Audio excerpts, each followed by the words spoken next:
À ton avis, quelle est la sagesse qui se cache derrière les 5 prières quotidiennes par rapport à notre psychologie? Quel est l'avantage sur notre mental, par exemple, du subuh, du dhuhr, etc. On va voir ça juste après.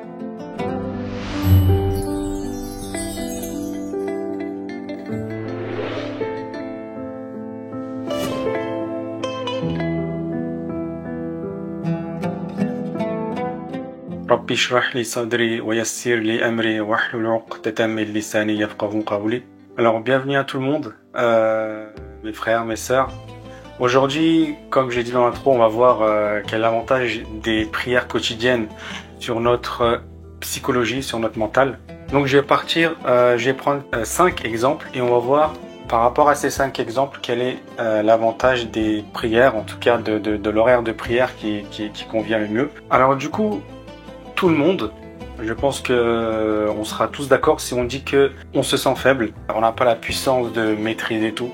Donc on est faible dans un certain point de vue. On se fatigue rapidement. Si on travaille toute la journée, évidemment le soir on est fatigué. On peut pas travailler tout le temps sans arrêt. Donc ça c'est effectivement un point qui peut être négatif pour pas mal de personnes. Alors non seulement on se fatigue rapidement, mais aussi on peut ne plus être en forme, donc on peut tomber malade et puis avec le temps on vieillit.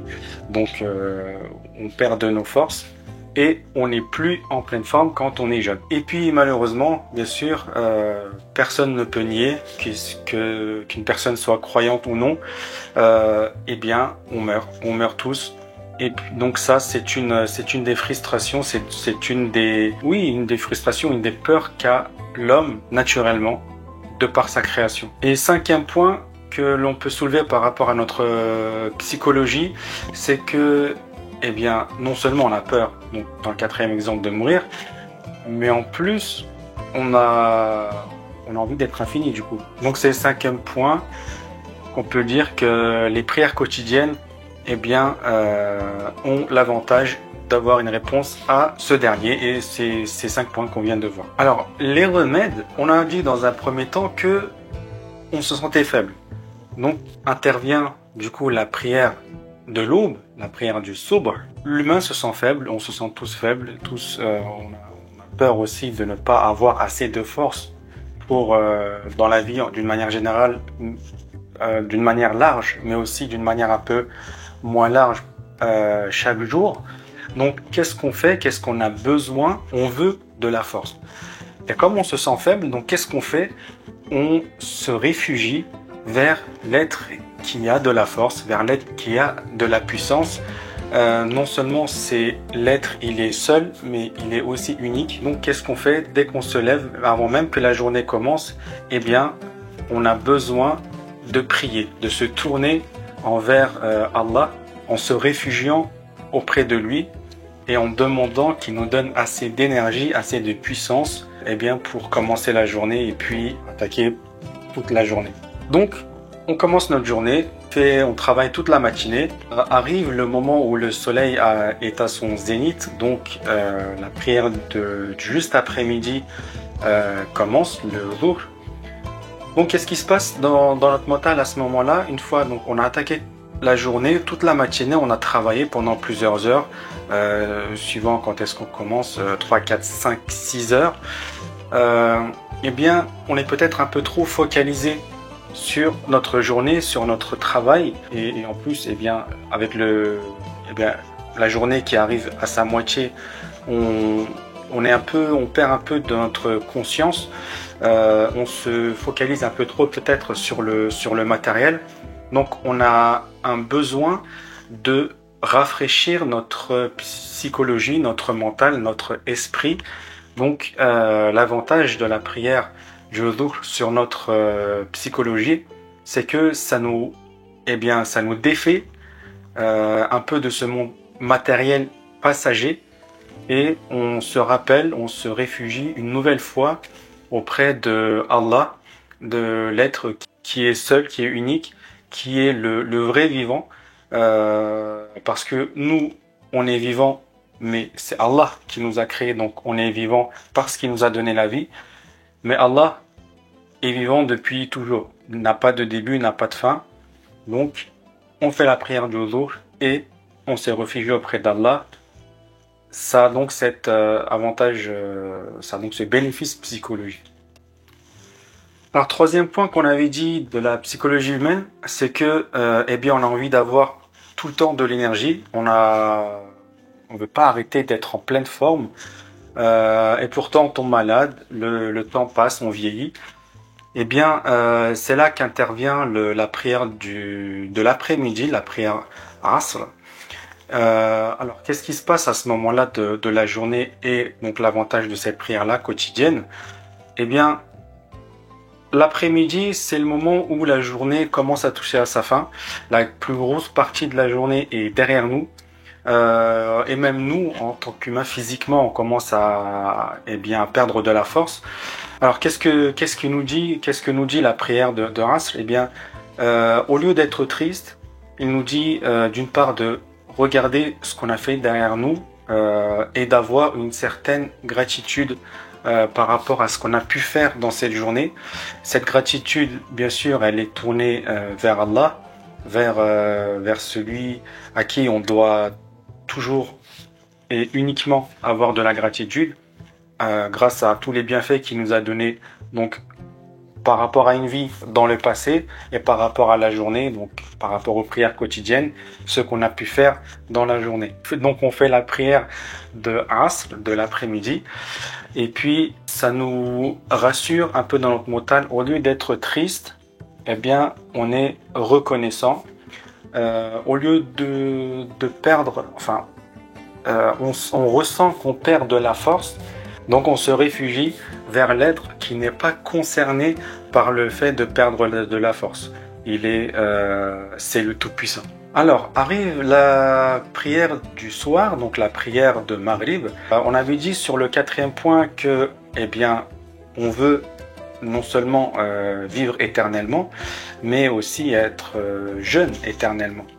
Donc, ce moment de la journée où le soleil se couche, ça nous rappelle, eh bien, la mort. Pourquoi? Parce que donc la journée, le soleil arrive, il arrive à son zénith, il brille plus fort de sa puissance, on le ressent le plus en tout cas. Ensuite, eh bien, il se baisse jusqu'à se coucher totalement. Donc, la journée est finie. Ça peut nous rappeler la vie qui est finie, donc la mort. Donc nous, en tant qu'humains, on a besoin d'évacuer cette frustration. La frustration qu'un jour on va mourir et que, eh bien, on ne veut pas disparaître, on veut toujours exister. Donc c'est à ce moment-là qu'intervient la prière quotidienne du soir, pour nous rappeler que, effectivement, même si on va mourir, la mort n'est pas une fin en soi. On se réfugie en l'être, eh bien, qui est là depuis toujours. Même le fait de dire qu'il était là depuis toujours, c'est pas vraiment vrai, parce que quand on dit toujours, ça implique comme si on pensait qu'il y avait un temps, alors que le temps n'existe pas auprès d'Allah. Donc, il n'est pas concerné par le passé ou le futur. Il est toujours là. Donc, on se réfugie auprès d'Allah et on lui demande que la fin de notre vie sur Terre ne soit pas une fin en soi, et qu'on puisse continuer à vivre, même si on meurt ici, eh bien on continue notre vie sous une autre forme. Donc ça répond donc à cette frustration qu'on peut avoir eh bien de la mort.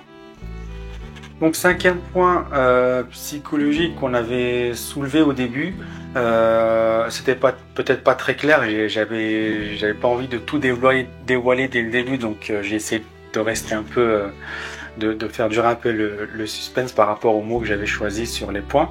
Mais du coup, vous l'avez compris, on est arrivé à la prière de Isha, donc la prière de la nuit. Quelle est la sagesse qui se cache derrière cette prière-là quotidienne? Eh bien, à ce moment de la journée, ce qu'on ressent le plus, c'est notre faiblesse, bien sûr, notre impuissance également, mais aussi le fait qu'on puisse être seul. C'est vrai que durant la journée, on est assez social, l'humain est un être social, mais une fois qu'arrive la nuit, tout le monde rentre chez soi, même si on a une famille, eh bien, quand on se retire dans notre chambre, on va dormir, on est seul finalement. Il peut y avoir une certaine frustration. Donc, chronologiquement, après la mort, donc le Maghrib, pardon, ça pourrait nous rappeler la mort, mais là, le Isha, donc la prière de la nuit tombée, de la nuit noire, ça nous rappelle après la mort la solitude qu'on peut avoir. Donc on est vraiment tout seul à ce moment-là. Et ça, c'est peut-être une des plus grandes frustrations, même plus que la mort, d'être seul. Donc qu'est-ce qu'on a besoin? On a besoin de sentir une présence, on a besoin d'avoir un être, de se sortir de cette peur. C'est une peur du néant finalement, peur où il n'y a plus rien. Eh bien, on se réfugie à l'être qui, même quand il n'y aura plus rien, même quand la fin du monde va arriver, la fin des mondes, eh bien, va venir un moment où la terre va se détruire, les humains vont mourir, même les anges vont mourir, tout va être mort, va être supprimé, et il va y avoir un temps où il va rester seul. Je parle de Allah bien sûr, il va rester seul et il sera uniquement seul, bien sûr. Enfin, il sera l'unique à rester. Donc, qu'est-ce qu'on a besoin, nous, en tant qu'humains? Eh bien, d'un réconfort, d'un être qui est là pour nous, l'être qui sera toujours présent, même quand il ne restera plus rien. Donc, intervient la prière de Isha pour nous dire que, eh bien, même quand il n'y aura plus rien, Allah sera toujours là. Donc, on se réfugie dans cette prière à Allah pour apaiser notre psychologie et bien de le sentir beaucoup mieux. Voilà, c'est tout pour moi. Le chapitre est terminé. Merci d'avoir regardé la vidéo. N'oubliez pas de vous abonner à la chaîne, de partager la vidéo et de commenter également. N'hésitez pas à commenter, ça fait monter ça fait travailler un peu l'algorithme de YouTube et toutes les plateformes dans lesquelles nous sommes. Et je vous dis à bientôt.